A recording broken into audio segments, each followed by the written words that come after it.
నిరంతరము నీ ధర్మశాస్త్రము అనుసరించదను,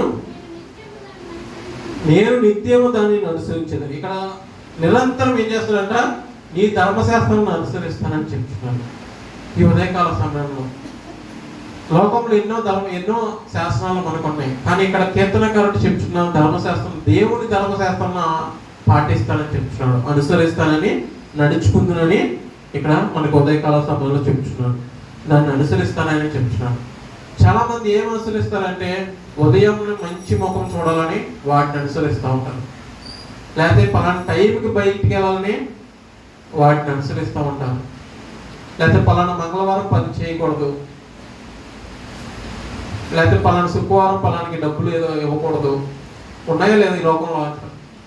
కానీ కీర్తనకారుడు చెప్తున్నాడు, ఏం చెప్తున్నాడంటే నీ ధర్మశాస్త్రం ఏం చేస్తాడంట? అనుసరిస్తున్నాను అని చెప్తున్నాడు.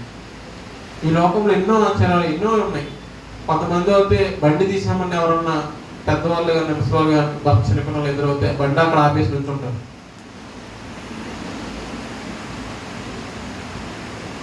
అది దేవుని చిత్తం అవుతే అది ఎదురొచ్చినా ఎదురు రాకపోయినా జరుగుతూనే ఉంటాయి.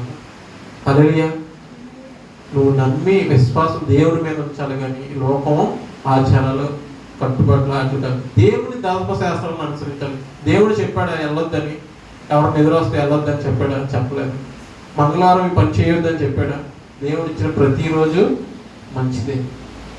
దేవుడు ప్రతిరోజు చేసినప్పుడు మంచిదే మంచిదే మంచిదే అన్నాడు, కానీ ఈ మంగళవారం చెడ్డది, శుక్రవారం చెడ్డది, లేకపోతే శనివారం చేయొద్దని ఏ మాట మనకి బైబిల్లో.